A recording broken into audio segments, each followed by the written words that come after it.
Hello, welcome everyone. My name is Leela Rhodes and I'll be your moderator today. Thank you so much for joining us here at NetCom Learning, a market leader in promoting lifelong learning, training, and talent development solutions. We are very excited to host today's event, Microsoft Security Compliance and Identity Masterclass. And presenting today's topic is Sheikh Raashid Javed. And Sheikh has been working with us as a cybersecurity trainer and with various companies over the last 12 years. And he is experienced in training and preparing clients for various global certifications related to network, security, and cloud. Sheikh is a Microsoft certified trainer, EC Council certified instructor, and certified cybercrime intervention officer. And he holds certifications related to network security and cloud, as well as expertise in ethical hacking, penetration testing, incident handling, disaster recovery, network defense, threat analysis, encryption analysis, network and cloud security. NetCom Learning helps customers build innovative learning organizations by achieving a smarter workforce, adopting change, and driving growth. And we do this with a broad catalog of offerings, developing customized learning plans, and our global delivery capabilities. Since 1998, we have been empowering organizations with our managed learning services to help them reach optimal performance results and address challenges. We have 9 practice areas in which we specialize, and they encompass people, process, and technology training. Today's presentation is from the security practice area. NetCom Learning offers a comprehensive training portfolio for security courses, and our upcoming classes include various trainings on Microsoft Security, Compliance, and Identity Fundamentals, Azure Security Engineer Associate, Microsoft 365 Security Administrator Associate, and many more. Private training to teams is also available, and those learning plans can be customized to the specific needs of that audience. You can also access a variety of security marketing assets, such as the free 1-hour training, free on-demand training, and blogs by clicking on the available webinar handout. And these offerings can also be found with a simple search on our website at www.netcomlearning.com. In this event today, you will learn the basic concepts of security, compliance, and identity. The event will also help you discover the capabilities of Microsoft Identity and Access Management Solutions and explore Microsoft Compliance Solutions. And now I'm going to go ahead and pass the time over to Sheikh. Thank you so much for joining us today. Thank you very much, Leela, for such a great introduction. So before we get started with this technical training on SC900, so there's a lot of technical stuff we're going to understand here. This is one of the most recognized certifications on security from Microsoft, which we have. So there are other things here, but there's a slide, which where we will discuss on what are the benefits you guys will be having. Then we'll see what are the technical things in this course we need to understand. So this is the benefit which you'll be getting. So SC 900 exam voucher plus some practice questions for only $99. So this is very beneficial. And before we start learning deep on this course, so this is the benefit which you'll be having. So what are the benefits of getting certified? If you are certified, you get recognition. 23% of those certified technologies earn up to 20%. 49% believe that cloud certifications increase employability. So I have been in cloud security and network, and I have seen there's a lot of demand because I keep on traveling. I interact with a lot of people from different industries. So it's always knowledge sharing, learning, and teaching. So this is one of the interest which I have, and I would say that there's a lot of demand for these security courses when it comes to cloud security, and it's a hot cake nowadays. So these are the benefits. You can show it to people, discoverable, it's verified. So everything is clear, crystal clear on my slide. I'm not focusing more. I'm not trying to go deep on this, but just giving an overview. So let the data speak. When organizations maintain a culture of certification and continuous learning, so this is where we are updated with latest technology. So these are the benefits. It improves your insights and all that, personal and career benefits, direct relationship between continuous learning, and it's a win-win certification. So there's a book which you can download. We're talking about your official book, so it is always good to keep ourselves updated. And we are starting with SC 900. If you want to see more, you have SC 200. You want to move into security operations, you want to move as an identity and access admin, or information protection admin, or 365, or this is our into cloud security. But that depends on our fundamentals. So if this is clear, then basics is clear, it will be easy for us to understand that expert level certification. But we are going through fundamental here. Grow your business with official Microsoft Security role-based instructor-led classroom training. So nowadays we go with the role-based depending on what role you have. So if you see here, we specify your real-world use cases, get 180-day access to extensive virtual lab. So these are the benefits which you'll be having. So it's very important we understand, because we'll be going through some technical things in this course. But before that, we understand what are the benefits you guys will be having by attending this course. So benefits of renewing your certification: maintain your certification with continuous learning, validate your skills with latest technology updates, renew your certification without having to pay for pass any exam, right? So these are the benefits. So if you have the certification, with approximately 6 months, you may renew it. You'll receive an email from Microsoft to renew the certification. You pass the assessment on this exam, and then you pass it. So these are the benefits, right? So let's get trained and certified. So this was a little bit on what are the benefits you guys will be having. So now let's understand SC 900.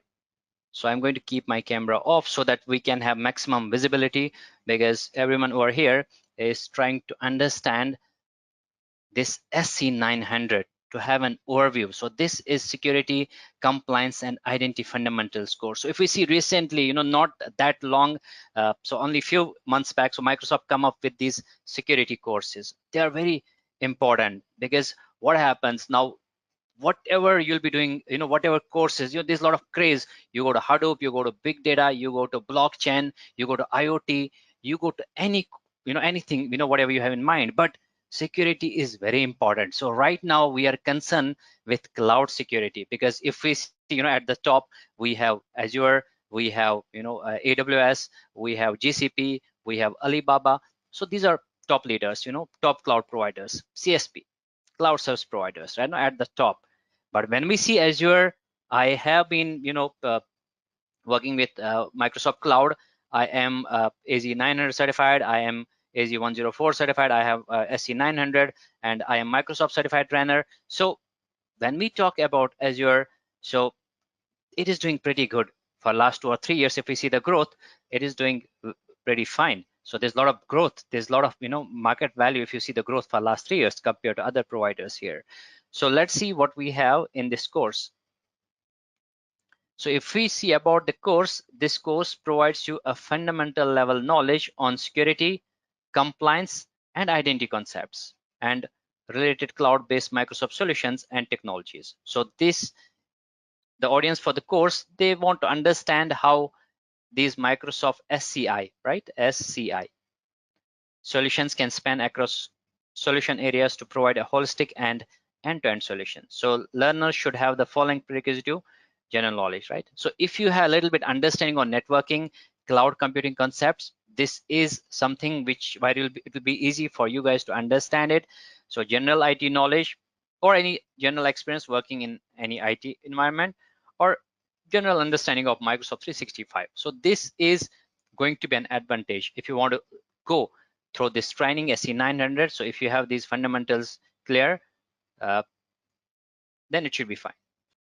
So this is our course agenda. Module 1, describe the concepts of security, compliance, and identity. Module 2, describe the capabilities of Microsoft Identity and Access Management solution. Module 3, describe the capability of Microsoft Security Solutions. And the fourth one is on the capability of Microsoft Compliance Solutions. So these are 4 modules which we have in SC 900. If it comes to exam, we are going to discuss on the exam part also. SC 900 exam, so If you see module 1, 10 to 15% questions will be coming out of this. So capabilities of Microsoft Identity and Access Management, 25-30%.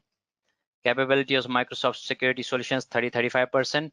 And capabilities of Microsoft Compliance Solution, 25-30%. So this is related to exam. Now, what we have described the concept of security, compliance, and identity. All right, so I came from a security background. I am cybersecurity trainer. I deal with network and cloud also. So security is very important. I'm an ethical hacker. I know how important security is nowadays. So what we are doing here is we are trying to secure our cloud, Microsoft Cloud. Now shared responsibility model. So here, if we talk about Azure, CSP, Azure says that we will have a shared responsibility. So if I'm a customer, okay, so this is my cloud provider, CSP, and I am a customer. So who is to be responsible?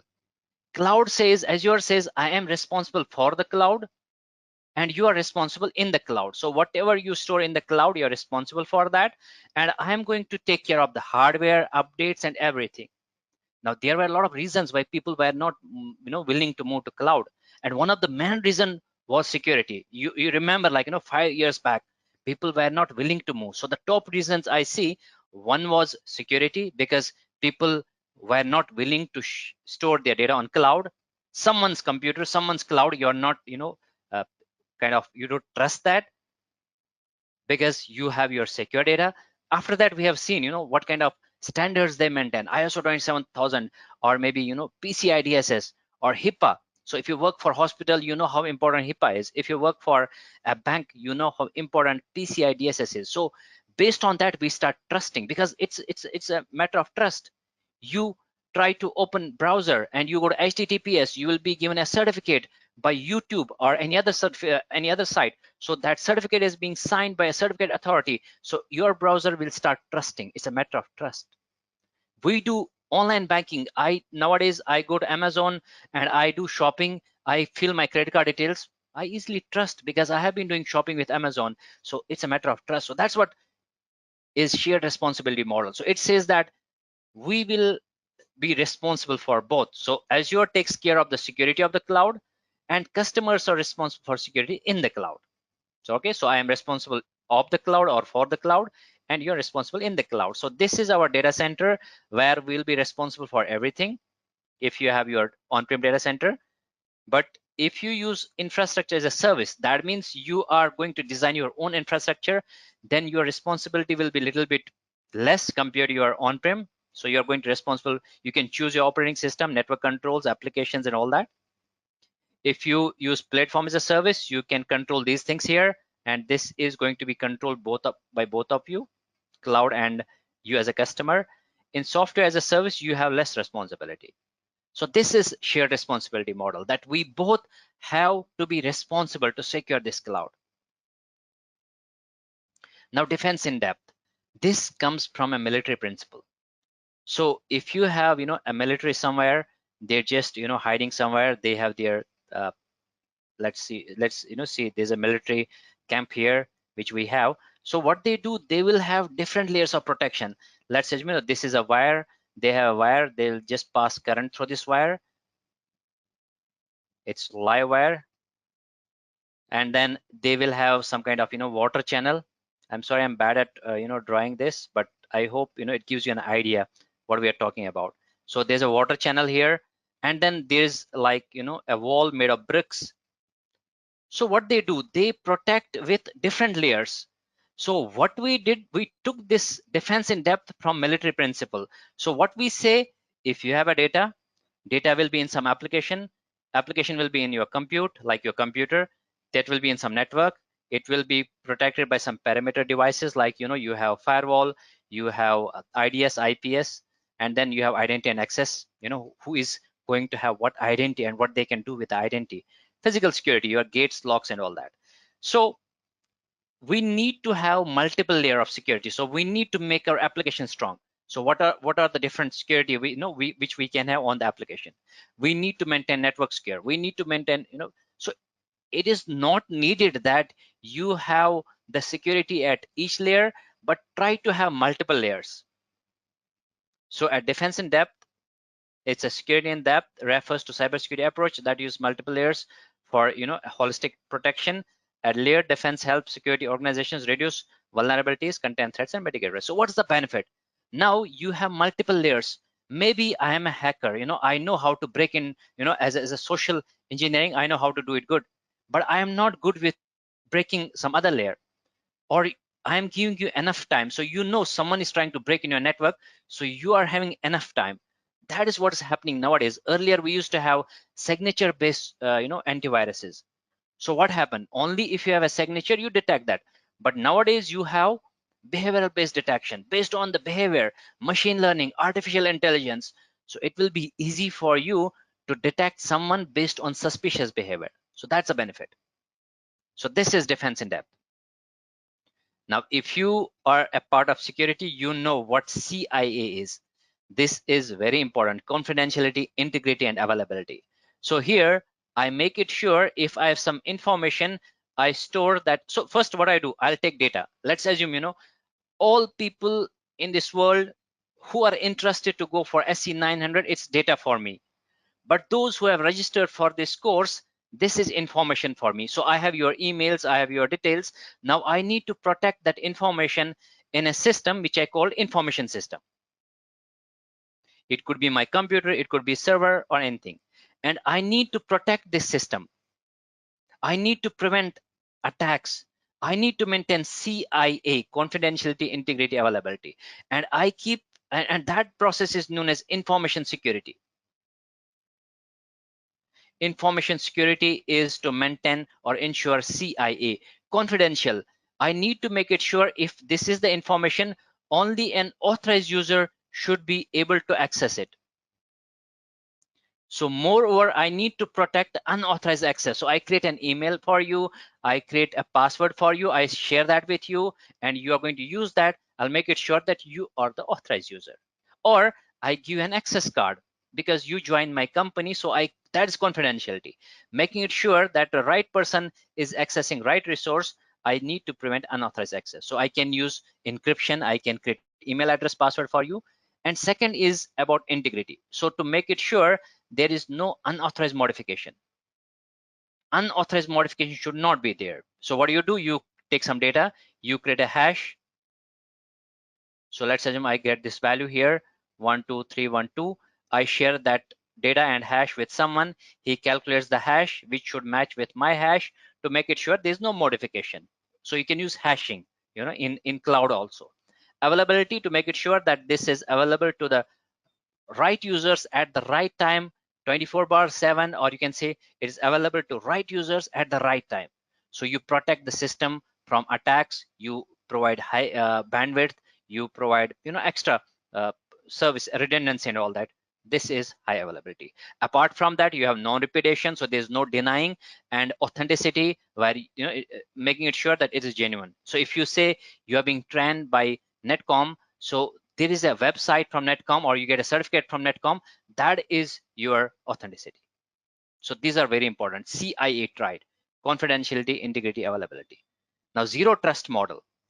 So earlier what happened? We used to trust everyone. Now what happened? Our employees who work for our organization, they used to do attacks, insider attack. So if you do a research, you will see like 50 or 60% attacks are coming from insider employees. They are disgruntled, they are not happy, they are being terminated, or maybe some other reasons. They are professional, they are selling the data. So that is why we have a zero trust model to protect that kind of, so we need to kind of test everyone. We cannot trust everyone. We need to verify the trust. We need to attain the trust. So that is where these are the 6 fundamental pillars which we have in the cloud. One is the identity, so who the user is. Because if you see here, like I am a user, I need to access a resource. Let's assume this is my resource here. This is a server. Okay, I'm a user. I need to access this resource. So what do you think? What are the important things for you to protect? First, you need to see who this user is. What kind of user is trying to access my resource? and how critical this resource is. What is the criticality? Not every resource needs same protection. Some are more critical, some are less critical. And then the media through which you are trying to access this resource. Are you doing RDP, SSH? This is also important, your communication channel. So that is where we have a zero trust model. First, you need to verify those users, service, and devices create a large attack surface. We know, because your device might be vulnerable. We need to verify that. Applications, they need to be secure. How updated those applications are. We need to have some kind of mobile application management or mobile device management. Data has to be classified, labeled, or encrypted. What kind of data is it? Not every data needs same protection. Some data is more critical, right? Infrastructure, whether on-prem or cloud-based, represents a threat vector. Networks need to be segmented. So these are some important pillars we need to take care of.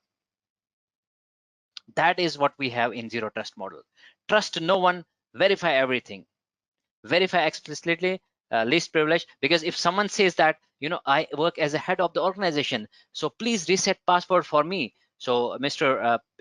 Rick, my name is Rohit, I work as a head of the department, I had a meeting with Ron, so please do this for me. So what do you think? Oh, boss is calling to me, you'll be happy and you'll do that. No, never trust anyone. A lot of social engineering attacks happen where we easily trust them. Encryption, so this is very important. What we do in encryption, so I have, let's take, we have two types of encryption. One is symmetric and one's asymmetric. So what we do in encryption, for example, I take some data. Let's assume this is my plain text. I apply a key, and what I get is a ciphertext. So I share that ciphertext with you. You will apply the same key and you will get a plain text. So this is a problem here. I need to share this key with you because this is same key. So I need to share this key with you. What if someone got hold of this key? So they can easily break that, right? So this is symmetric. Now what happens for the solution for this key is that we have a public and private key encryption. So what I do here, so I will have two keys. Let's assume this is me sitting here and this is someone else. And now I have two keys here, okay, private and public. So let's assume I have a key pair. So I have public one, private one. I have, this guy has public 2, private 2. So public key is like your email.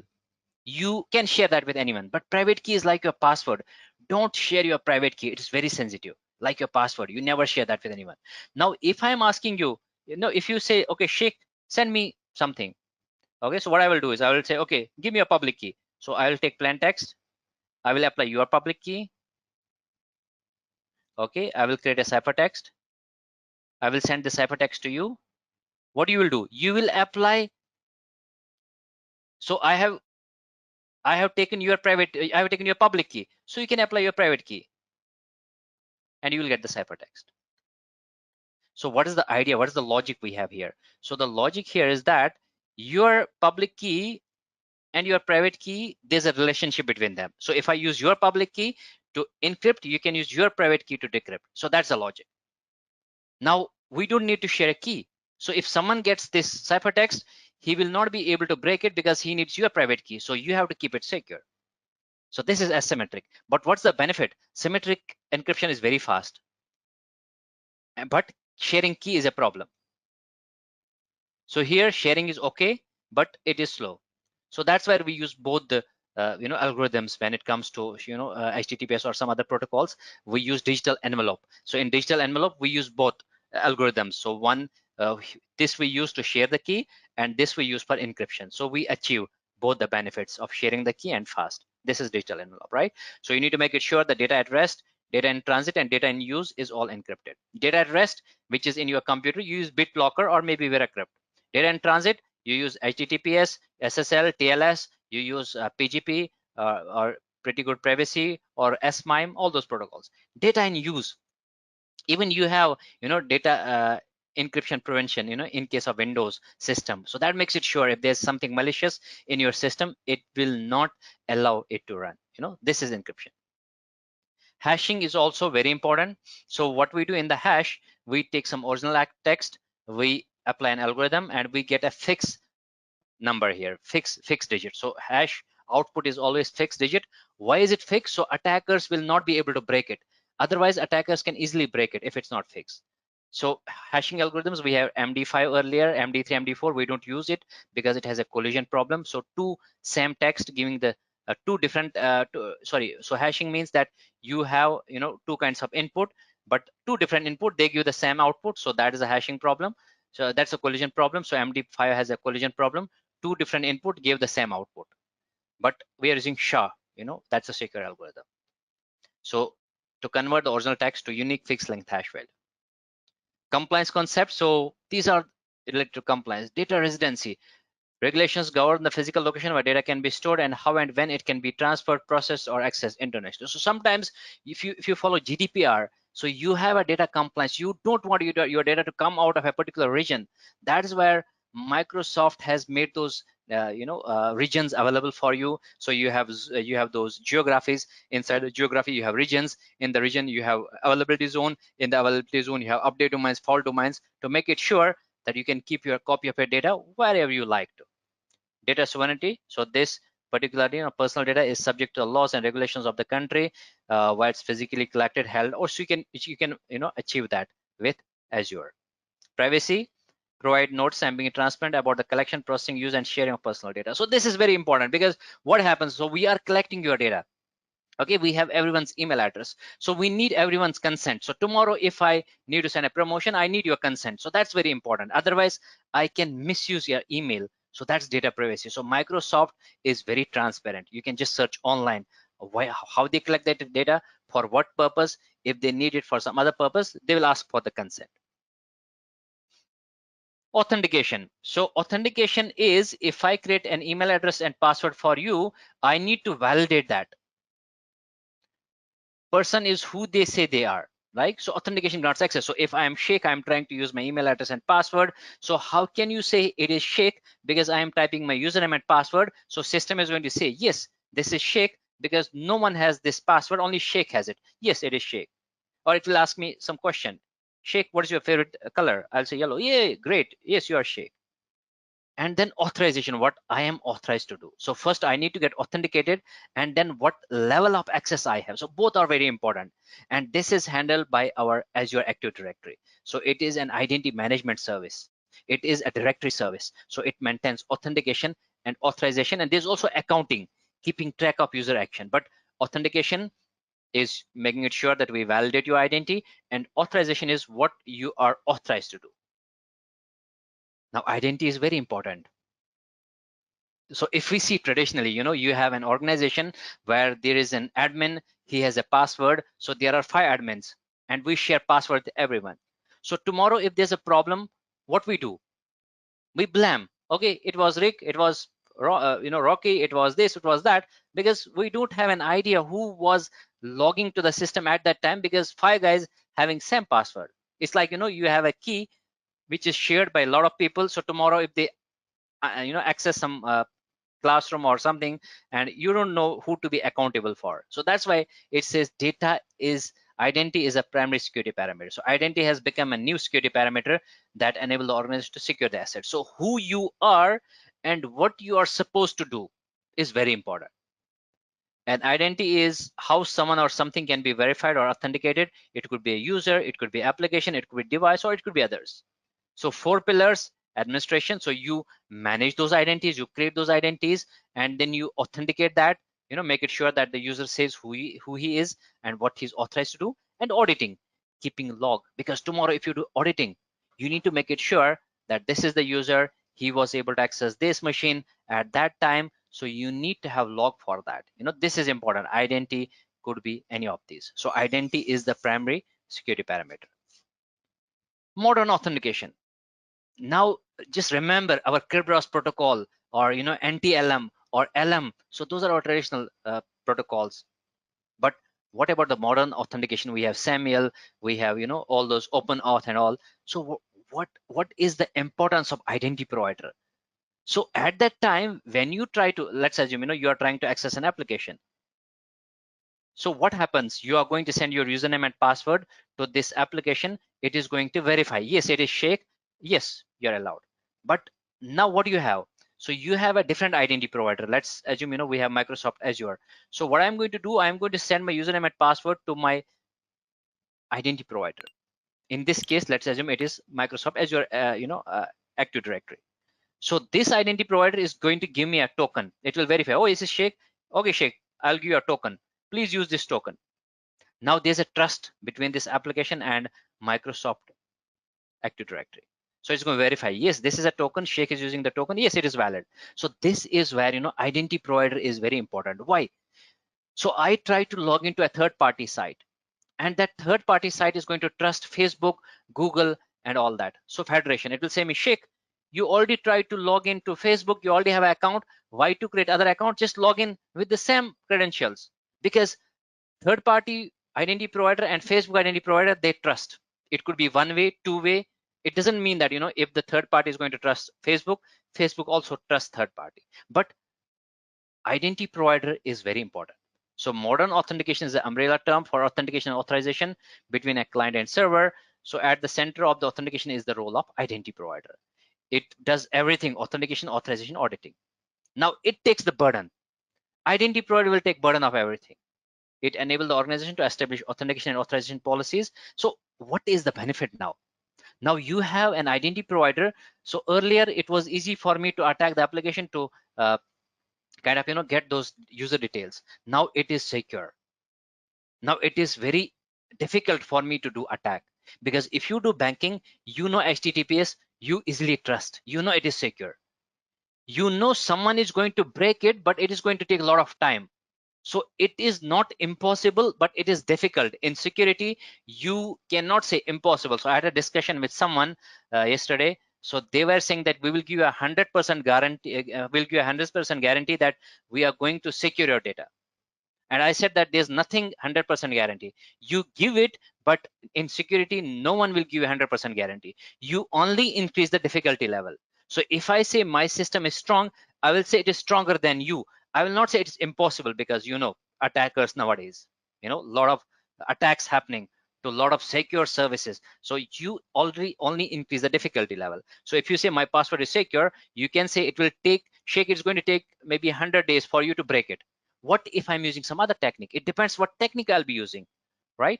So a fundamental capacity of an IDP and modern authentication is support for single sign-on is very important. I need to sign in only once, you authenticate me only once, and then I access any service here. So Microsoft Azure is an example of cloud-based identity provider. Directory service and Active Directory. So it's a hierarchical structure that stores information about objects on the network. Directory service stores directory data and makes it available to network users, admins, and all that. So the best known service of this kind is ADDS.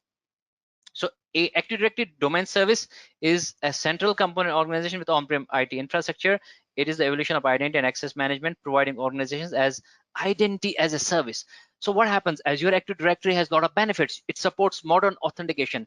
So you are going to use HTTP or HTTP based communication. So because what happens if you have users who you need to verify with old kind of encryption, which we have seen, we have NTLM and all that, Kerberos protocol. So then it's okay. But if you need modern authentication, like SML and all that, you have to use Microsoft Active Directory. A lot of other benefits are there. For HTTPS based applications, you can use it. So that's where, if you need support for modern applications, you have to use Azure Active Directory. Sometimes you can connect both up. So not sometimes, always you can connect your on-prem with Azure using AD Connect. So there are a lot of benefits which you'll be having here. Federation, we discussed that, the Facebook example which I gave you. So this is a guy here, user authenticates with IDP B, and website is here. So there's a trust between those IDP, right? So the website uses the authentication service of identity provider A, the user authenticates with identity provider B. So there's a trust between A and B. So when the user signs to the website trusts the credentials, right? So there's a trust between those IDPs. I gave the example in the previous example. Now module 2 is capabilities of Microsoft Identity and Access Management. So you'll be also having a lab sessions to understand those concepts. I'm just giving an overview, but I'll just show you this also, what are the different services we have in the lab. So Azure Active Directory. So it's a cloud-based identity and access management service. It helps your employees access external resources such as 365 portals and other SaaS applications. So it has a lot of benefits which we have discussed. It supports HTTPS based applications if you have. So where if you have some old traditional applications and you need that previous kind of authentication Kerberos and all that, then yes, you need to use that traditional Active Directory. Azure AD identity types. So these are the different types of identities, right? So user, anyone, I am a user. So you need to create some users in the Active Directory. And the device, it's a piece of hardware, a mobile, laptop, server. Sometimes you need to authenticate a device also. Now, what is service principal? So this is an identity for the application. If you want to understand in short what is service principal, this is the identity for the application. Manage identity. A type of service principal, it provides an identity for application to use when connecting resources that support Azure AD authentication. Developers don't need to manage credentials. So that's a benefit. So these are some Azure AD identity types. External identities. So two identities which we have is B2B collaboration, allows you to share your apps and resources with external users, or B2C for consumer and customer facing apps. Hybrid identity. So it's a common user identity for authentication and authorization to all resources, regardless of the location. And you also use AD Connect. So what you do here, you have on-prem Active Directory. You want to bring those users to your Azure. Yes, you don't need to worry that much. So you can use an AD Connect. You can bring all those users to your Azure Active Directory, and you will come to know once you go to Azure Active Directory, it will show you where from those users came. So are these cloud identities? Are they synchronized identities, which are synchronized because of AD Connect, or are they, guest accounts? Now, authentication methods. So we use multi-factor authentication. We know how easy it is because most of the times, now what is the problem with the passwords? So there are two problems with the passwords which I have seen. So either I can make my password strong, or I can make my password weak. Why I need to make my password weak? So I can easily remember it. Why I make my password strong? So others cannot remember, but I forget that. So that's a problem with passwords. If you make your password simple, you remember it. Others also remember it. But if you make your password very strong, you forget it. And what happened? So this is the problem with the passwords. Now, how to overcome that? So for that, you have these passwords. So go to the internet and you'll be able to see what are the weak passwords. So these are weak passwords. So they are easily available on the dark web. So that means these passwords are not secure. Just go to Google and search top 10 weak passwords. You'll find them. And Microsoft has a kind of a global banned password list. So if you try to use any of these passwords, it will show you, Sheikh, you're not allowed to use the password because it's already leaked on dark web. You're not allowed. So what's a good password? Through SMS or voice. What's a better password? You can use Authenticator app, or you can use tokens. And what is passwordless? So you're going passwordless. That's what's happening nowadays. So you don't need to remember password. You can just type, show your fingerprint, iris scan, or retinal scan. So you're not typing your password. You're being authenticated based on your biometrics, based on fast identity online, which is like a small kind of pen drive you have. You just connect that, use your fingerprint. It's going to create a key and all that for you. It's easy. So password is a primary authentication. You have also phone-based authentication, like SMS, voice, or OAuth stands for how codes are generated in one-time password, or passwordless biometric, like in Windows Hello. You might have seen that. When you go to Windows and if you see the Windows Hello, so what does it say? In Windows Hello, you try to show your fingerprint, or you try to open your Windows with your voice. It is secondary, like sometimes it doesn't recognize you, but this is passwordless. Or Authenticator app, you download the Authenticator app, it's going to generate some code. You need to type the same code in when you try to authenticate. Or FIDO systems, right? So that's where we go for multi-factor authentication. Use more than one factor. Why? If I am typing my password, Rick can also have my password. So how can I prove I'm Sheikh? So they say that Sheikh, go for MFA, go for multi-factor. So you also type your password, And apart from typing a password, you also need to share a code with us, which we have sent to your phone, because Rick cannot have my phone and password at the same time. So this is multi-factor, using more than one factor. Something you know, I know my password, I know answer to my security question. Something I have a phone or I have a device where I can, where you can send me a code, or something you are by my biometric, my iris. So that's unique to me. Nowadays, people also do spoofing, but it's a little difficult. Not every attacker knows how to do spoofing of your uh, biometric. So what do? You are increasing the difficulty level. So if I am an attacker, I will always choose my weak target. If you are a little bit strong, I will not try hard, because I know I will go for a weak target. So that is where we try to increase the difficulty level. Something, if I know my pin and password, so they'll ask me, okay, Sheikh, type your pin, Sheikh, type your password, and they're going to authenticate me. But for MFA, if I use my pin, I do not have to use my password. The other factor has to be different. So first I type my pin, second they send a code to my phone, and third should be my fingerprint.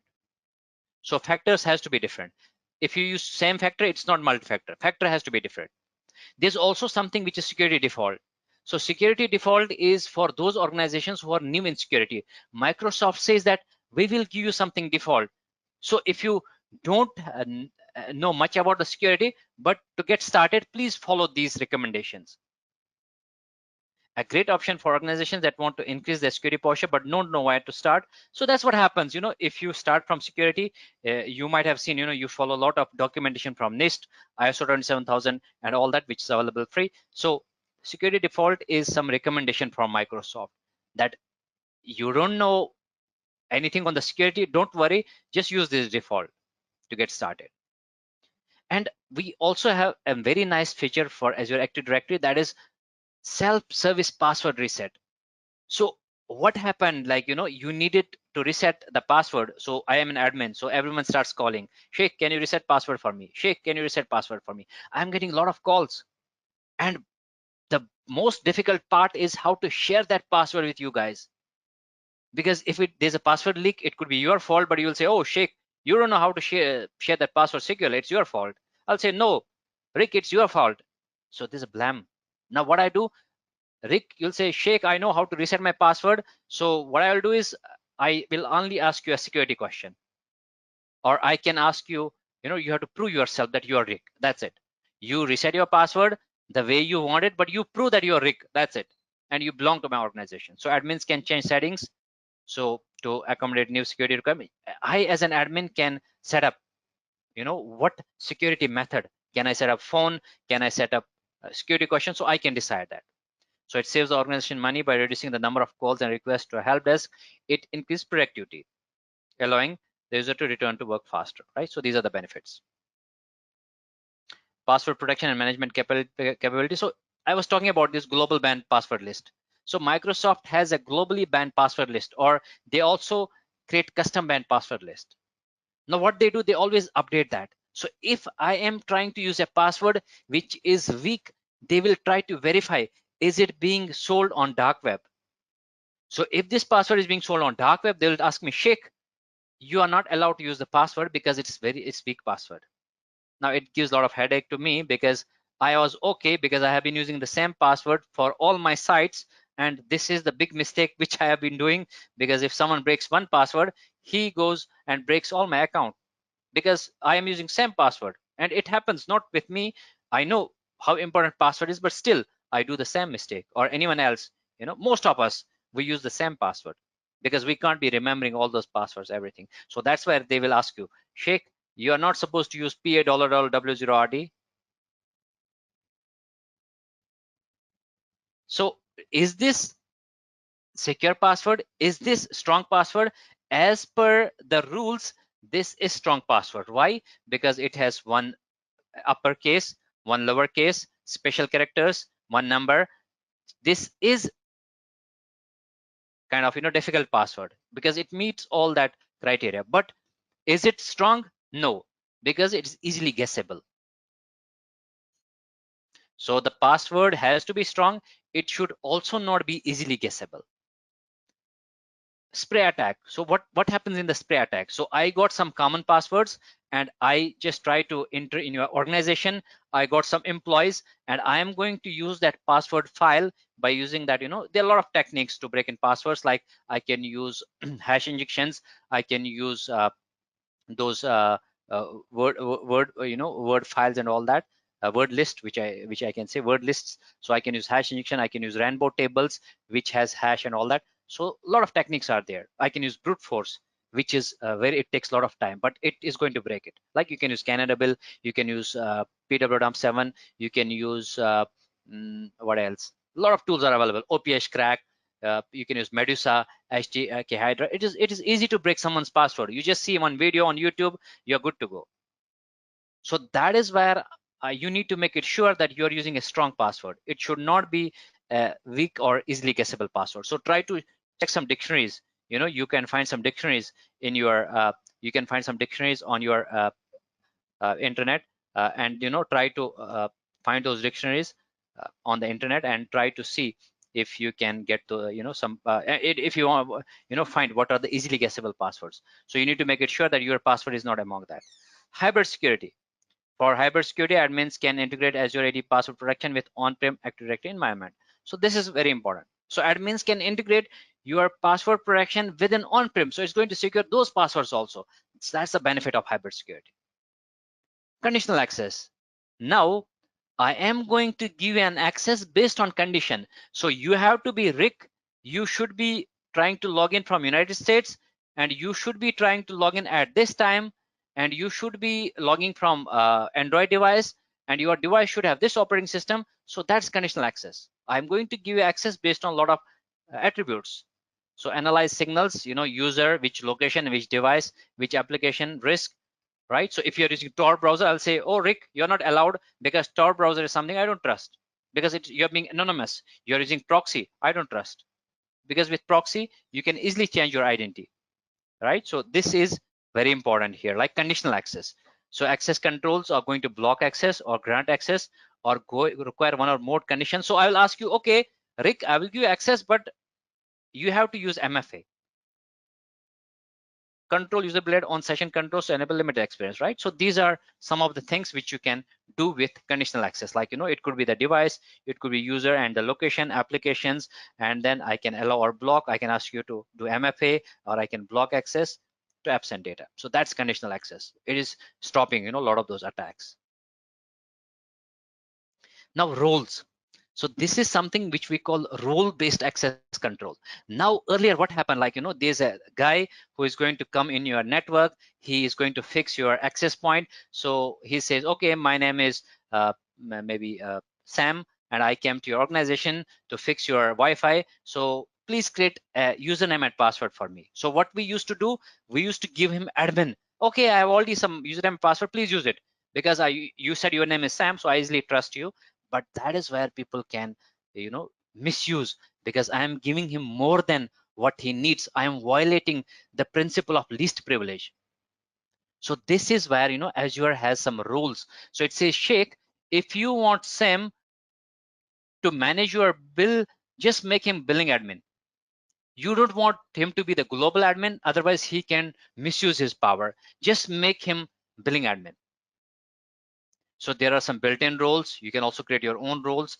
So there are Azure AD roles which are specific, or there are, so what happens here, you can have more granularity. You can create a user, you can assign him the role, so the user can only do what is defined in his role, because identity management is very important. Who you are and what you are supposed to do. Identity management, creating those identities, managing those identities. So that's very important. There's also something which is identity governance. So what is identity governance? It will help the organization address these 4 questions. Which users should have access to which resource? What are those users doing with access? Are there effective organizational controls for managing access? Can auditors verify the control? Now, why is it important? So let's assume you have privilege identity. So what's privilege identity? Your admin account. Now I need to know, if I make Rick as my admin, I need to know why he needs admin access. What is he doing with that access? Or do I have log to verify is Rick doing what he says he is doing? So this is very important. This is governance. So this is what we can do in Azure. You know, when it comes to security, we can do the governance. Entitle management. So what we do with entitle management? So it is an identity governance feature that enable organizations to manage identity and access lifecycle at scale. To manage identity and access, it automates access request workflow, access assignment, review, and expiration. So with entitle management, you are going to manage that in in your Azure Active Directory. Access review. Enable the organization to efficiently manage group memberships, access to enterprise applications, ensure that only right people have right access, use to review and manage access for users. So what you do here in the access review, so you're going to verify that. So if I need to make Rick as an admin, so what I will do, I will just ask him, Rick, you need this admin access on this date at this time. Please tell me the reason why you need it. He will say, okay, this is the okay. And I will ask other guy, Sam, please verify. It is not only me as an admin, I can make someone else to verify. Please check if you can approve. Is this the valid reason Rick is saying? Sam, please check that. So you are going to review that access. So you can assign that. Now what Sam is going to do, he's going to see, oh, Rick needs an access on this day and this date. Is it valid? Yes. Not, then I'm not allowing it. So this is one of the important features which we have in Azure Active Directory. Privilege identity management I was talking about. So what is privilege identity management? So we are talking about the privilege identity. Now, if you remember the previous scenario we have, three things are important. You trying to access a resource. So who you are, your identity, and resource. What is the criticality of the resource? So here we are talking about this side. Manage, control, and monitor access to important resources. So what you need to have P2 license for that. So if you see, you have P1 and P2 license, you have Office 365, you have a free one also when you use Active Directory. So you have to use P2 license, and you can use it for trial for 1 month, and you can test those scenarios. So what you do with PIM, just in time, providing privileged access only when needed. Now you are trying to share some document with someone and you forget that you need to close that share. This is where there was a 404 port was open. That is where you had the WannaCry attack, and your files, they were asking you, please pay for this data. It is your data being encrypted by someone else and asking you to pay for that because that was your mistake. You left that port open and you shared that document with someone. You did not close your account. So that's what happens with PIM. What you're going to do with PIM, you are going to provide access only when it's needed, like the way you give token to someone. Time bound, like you go to a movie, you are making a payment, and you're getting a token, so you watch that movie. It's not like you go again tomorrow saying that, okay, I have a token, I'm going to watch this movie. No, this token is expired. You're not going to watch that movie. Otherwise, you can go every day to the cinema, to the theater, and on the same token you can watch movie every day. You'll be happy, like, I got token. It's a lifetime access, but it has to be time limited, time bound, start and end date, when the user can access resource. So you can manage all that in PIM. Approval based, requiring specific approval, like what I discussed, like you need an approval for someone. If someone is trying to use something here, he needs approval. Visible, sending notification. Okay, if I'm an admin, I'll get a notification that Rick has got an admin access. Please check if it's a valid request. I can see that. If I know what it is, it's okay, fine for me, but I get the notification. Auditable, so you get those logs. So if you are going to maintain or follow some standards, so you can maintain that compliance here, because we know how important it is. And you also have Azure identity protection. So what you do with identity protection, so that was PIM, but this is for any identity.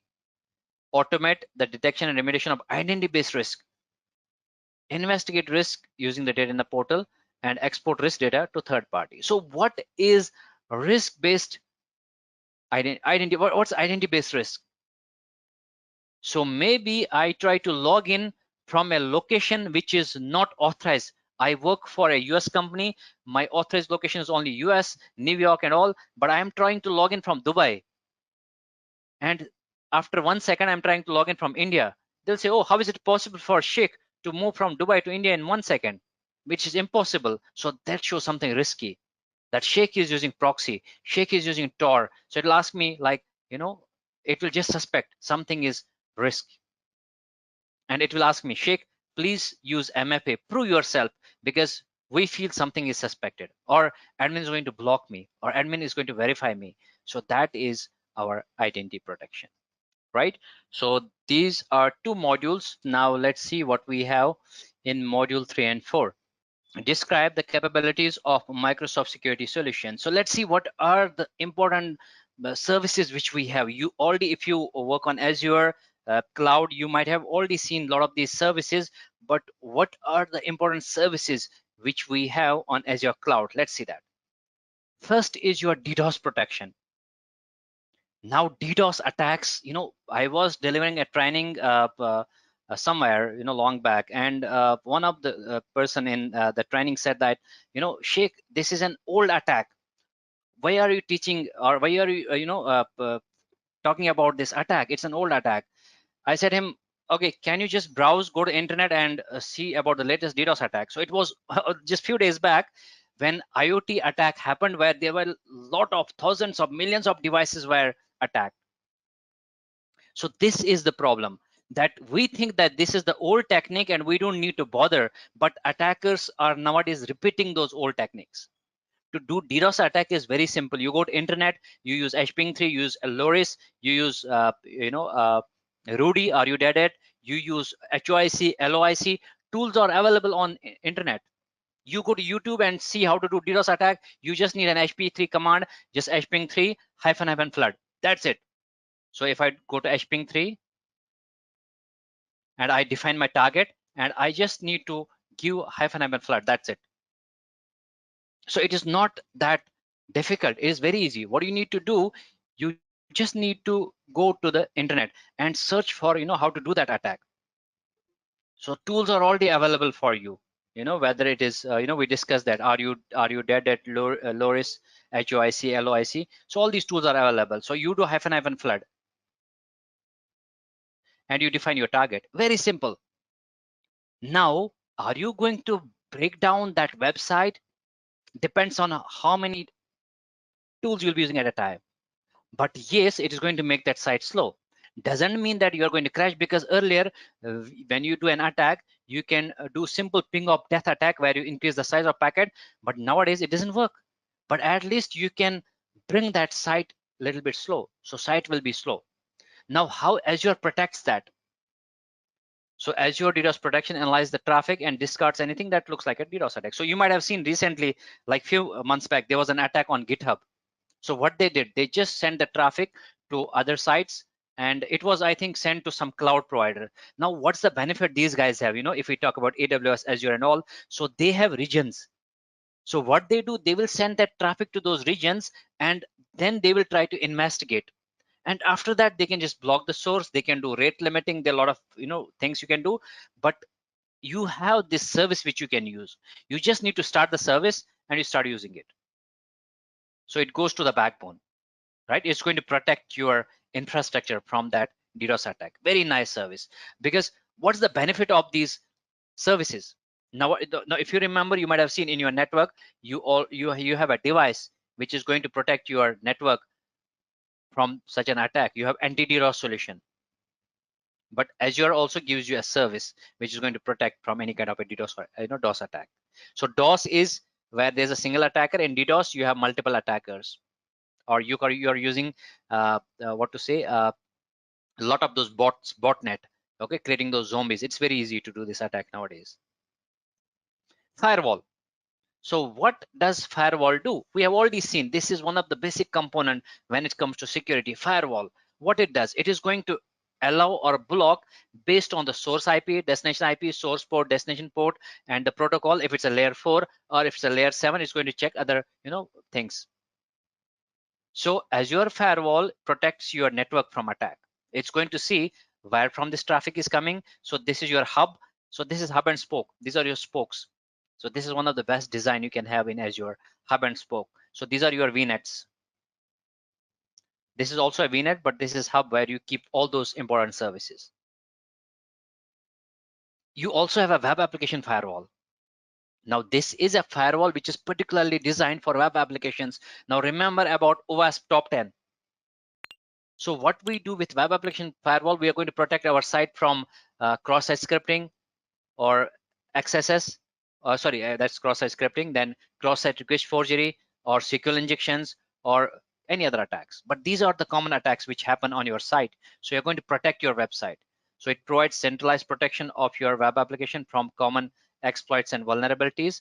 It has a simple security management, improves the response time to a security threat, patch a known vulnerability in one place, protect against threats and intrusions. So these are the benefits of your web application firewall. And yes, you can create that in Azure. You can protect your website, from any kind of such attacks. Segmentation is very important. If you work in networking, you know how important is this segmentation, because we have already been using layer 2 and layer 3 segmentation. So you create VLANs or you create subnet. It's a kind of segmentation. So you can do that segmentation here also. So this is your region 1, this is your region 2, and you have your VNet. In the VNet you have subnet.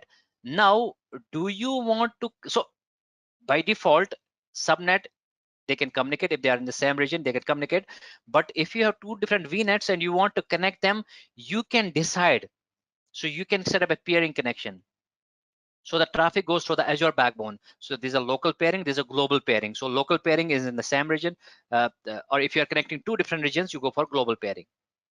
You can create a tunnel to secure the traffic. But here, what do? You can send the traffic through Azure backbone. So the ability to group related assets, isolation of resources, these are some reasons of segmentation, governance policy set by the organization. So Azure is going to use VNet. It's a network level containment of resource with no traffic allowed across VNets or inbound to VNet. So you can decide, you create a VNet. In the VNet, you just give some IP address range, and after that you will create subnet.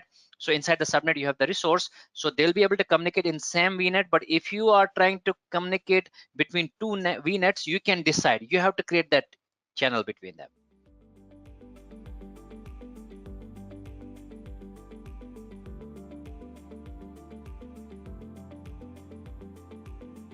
We're going to hear from Sagnik. He's our vendor marketing manager, to introduce some of promotions and webinar related courses. Hello, welcome. Hi, Leela. Thank you so much. And once again, thank you, Sheikh. It was an amazing session, as always, fascinating to, attend your sessions. So I will just take this opportunity to quickly take our learners through some of the collaterals that are available to them, some of the resources that we have put together for our participants today. So first and the foremost is the event handout. It's a very good piece of collateral for you to have as a reference guide, coming back to it, relate, deciding on continuing your journey on Microsoft security courses. And this is just a brief overview of what are the things you'd find in here. So there is the agenda. It's all hyperlinked, so feel free to go through all of these links. You'd be introduced to NetCom learning, some basic facts about us, what kind of trainings we provide, what kind of clientele we have. So you'd get some very quick facts about us as your learning partner.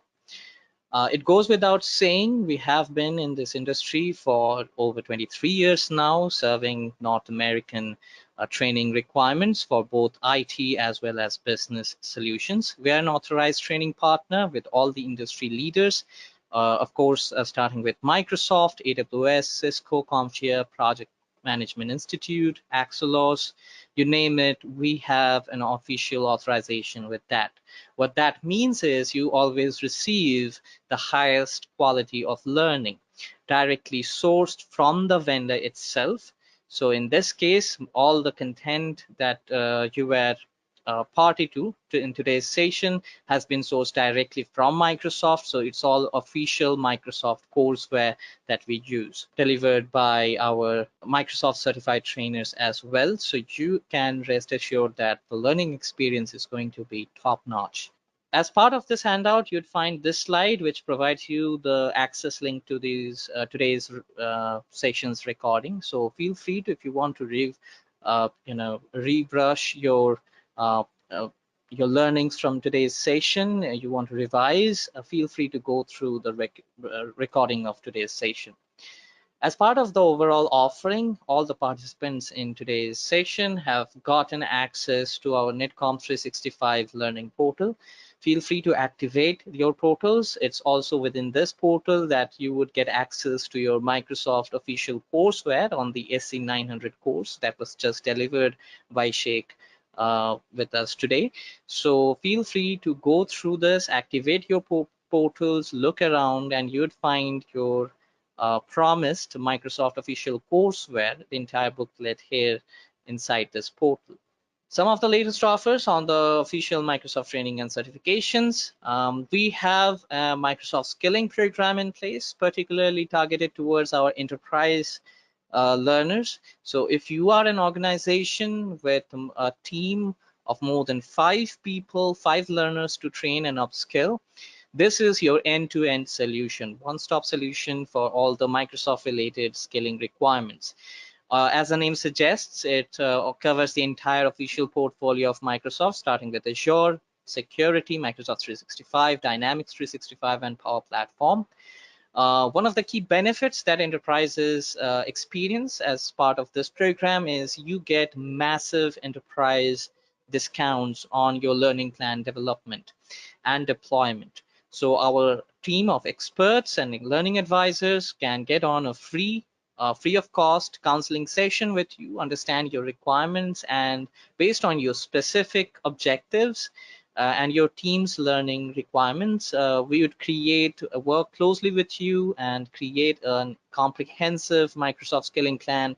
And while the deployment of that, you experience these exclusive enterprise discounts. Apart from that, you also provide facilities that enable your workforce, even if you have a distributed workforce across locations or even continents. We have digitalized the entire ecosystem around training, so it enables you to facilitate easy enrollment of the learners. They can go in, explore the courses that they want to enroll for and get in, and it's all comprehensive. Feel free to schedule a free call with our experts and we can take things from there. Some facts about certifications have also already been covered by Sheikh.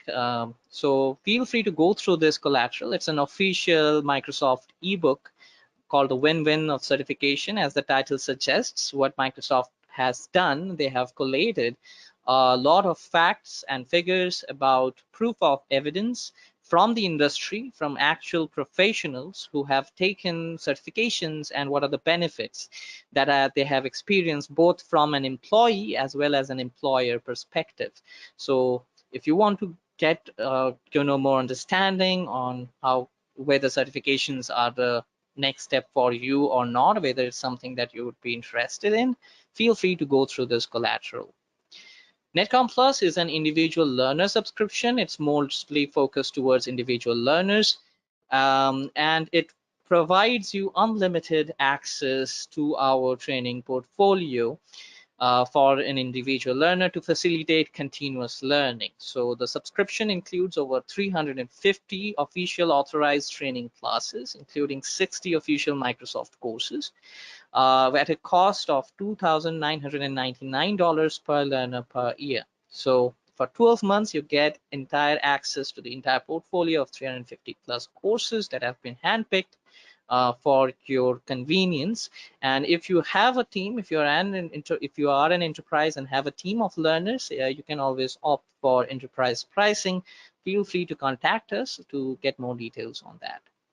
Another a great opportunity, a great solution that we have specifically targeted towards enterprise clients is the Learning Passport, wherein you can basically park a certain amount of your training budget and effectively almost double the fund value over your utilization over a duration of 12 months. And it is really the ultimate thing that you can have. It gives you the access to the entire portfolio of 4,000 plus official courses that NetCom Learning offers across Microsoft, AWS, Cisco, Adobe, all the vendors, right? It's again 12 months. And it is not limited to an individual learner. So that's the distinction between the NetCom Plus subscription and the Learning Passport. So it's a shared fund in case of Learning Passport that you can utilize across different employees and learners. Very important thing to notice here, this is a specific exclusive opportunity that we are providing for all the participants in today's session. So for $99, you would be getting the SC900 certification exam voucher as well as the official practice test.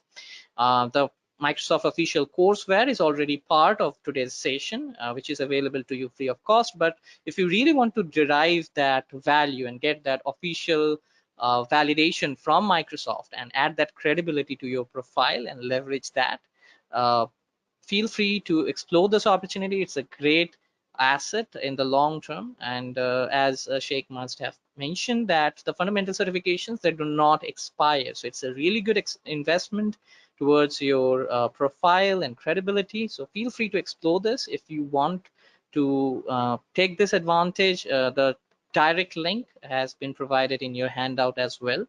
I hope you all have registered your interest in the poll. All the people who have shown interest and confirmed their interest in the poll, our customer service agents would reach out to you within the couple of days and it would be processed for you.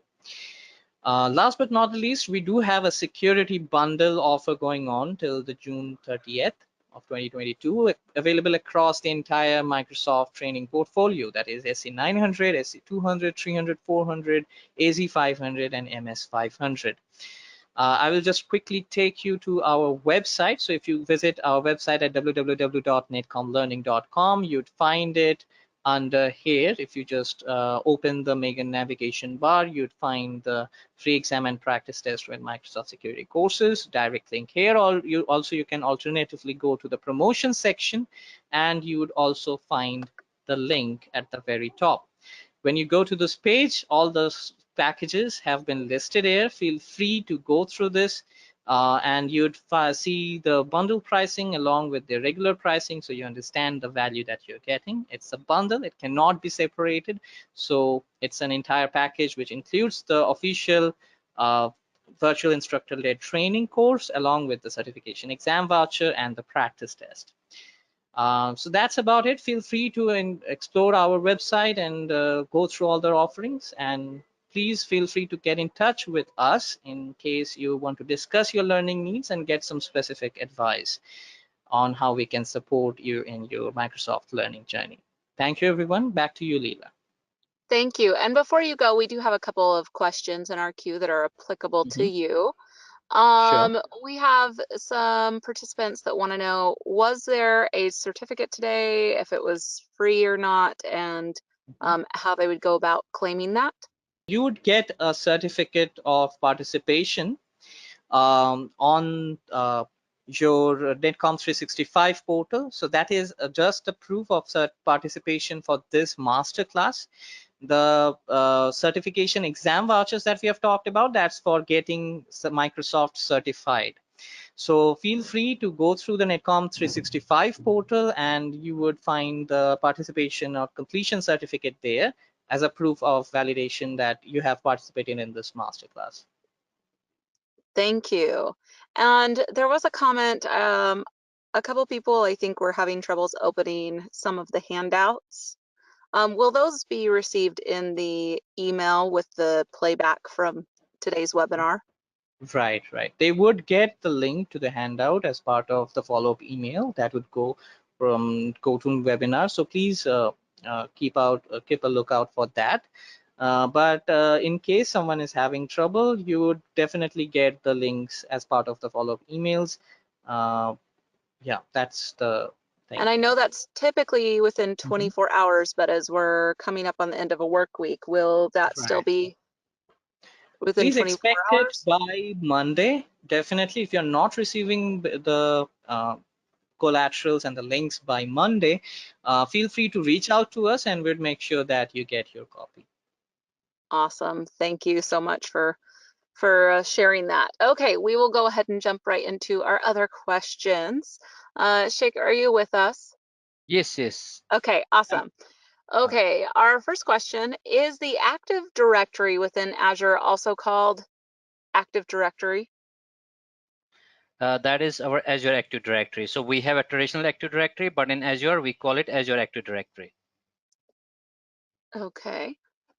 And then our next question, I want to ask a question regarding storage in Azure. I want to know which storage type is better for multimedia assets that are in excess of 10 terabytes of data. Is there a combined tier to enable me to archive files when not actively used? See, if you're particularly concerned about media, you have a particular service for media, so you go for a media service. But if you're talking about, that particular, so it's going to, cover that whatever concerns you have related to media. So there's a media service particularly designed for that. But when it comes to, storage, so you need to have a storage account, and then if it is, some data like, blobs, you have blobs, binary large objects, so where you can store your data and all that. But if your requirement is that it is unstructured, you're not sure what you'll be storing there, then yeah, I would say blob should be fine. Okay, thank you. Our next question, what is the difference between SC900 and SC200? Okay, so SC900 we have already seen, that is the fundamentals, right? So now what happened, Microsoft recently came up with all these new courses which I've already shown in one of my slides. So SC900 is just fundamentals. Now what happens, you just want to understand, have an overview on the security, you go for SC900. But if you want to work as a SOC analyst with respect to Microsoft Cloud, then what happens here? So you need to understand your Sentinel in detail, because as a SOC analyst, you need to have an understanding of any SIEM or SOAR solution. So SC200 is where you'll be just understanding that in detail, where you work as a SOC analyst with Microsoft Cloud. So it is like role-based profile which you will have once you go through the course. Thank you. Okay. Someone did want to know if the certification exam is the same certificate for this webinar, and no, it is not, if I understand that correctly. Right. That will be different. That will be like global exam, right? Okay. Our next question, are the labs accessible from NetCom 360 sign-on, or are those not included in today's offering? Labs are not part of today's masterclass. This was just a demonstration of the concepts. If you're interested in participating in the labs, that's part of the full training. That is also available right now at a very discounted pricing as part of the security skilling bundle. So if you visit that page that we just shared, if you go to the SC900 security scaling bundle, you'd find that it's around $290 or so. So that's still a massive discount. But if you're interested in the labs, that you have to participate in that training, which would be a much more extensive full day training. Yeah, thank you. Thank you. Yes, we wish we could do more in these 2-hour trainings, but unfortunately it is a lot of information to cover as well. Okay, our next question, how involved is it to set up Azure Purview? Is it a major implementation, and are you required professional experts to light up the service? No, it is easy to create. So that's how they have designed. So this is the benefit which you'll be having. So this is easy to create. So automated, you will have automated data discovery, sensitive data classification, and all that. So it is, it is easy to create. You don't need that, that much expertise. Wonderful. Okay, we're going to take 1 or 2 more questions before we do wrap up. We're running out of time. So can you quickly tell us how long the training duration is for the official training for this? Officially, it should be a one-day training for SC900, because it is like, the way we have for Azure. So it goes like, one day is fine for it as an official training. Yeah, because we are understanding our fundamentals for modules. One day is, where we cover all of that with the labs. And are there certain prerequisites that are needed to attend the training? Yeah, prerequisites we already discussed in one of my slides. Basics of networking, or you have a little bit understanding on 365, or a little bit IT knowledge is what is needed. But if that you don't have that, there's no need to worry, because whatever concepts we'll be clearing, you might have already heard about those services and all that. So should be fine. So as per Microsoft, they say like if you know a little bit on networking side and cloud basic concepts, or you have IT knowledge, or maybe you know a little bit on 365, and you're good to go. Wonderful. Well, with that, we are out of time, so we're going to have to go ahead and wrap up. In addition to today's webinar, we want to let you know there are a lot of informative webinars coming up. So please go to www.netcomlearning.com/webinars/ to register, or just view the offerings we have available on there, because there is a lot to choose from.